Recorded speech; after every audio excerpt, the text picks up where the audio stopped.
So microstrip resonators. So microstrip we go for size constraint. So in microwave integrated circuits, the resonators are used for fixed tuned circuits where are defined there are various parameters called epsilon effective at a given frequencies. All these are going to be helpful for designing a microstrip resonator. So microstrip resonator is going to be on the substrate. I'm going to have a metallic patch of a rectangular or circular geometry. So by a proper coupling of RF signal, I can couple the energy into the microstrip resonator. So you have three phenomenon with the open circuit.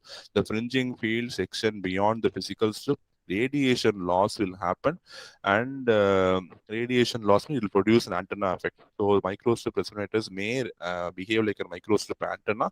They may resonate and radiate at the same time. So if the fields are going to radiate, then you will have radiation loss.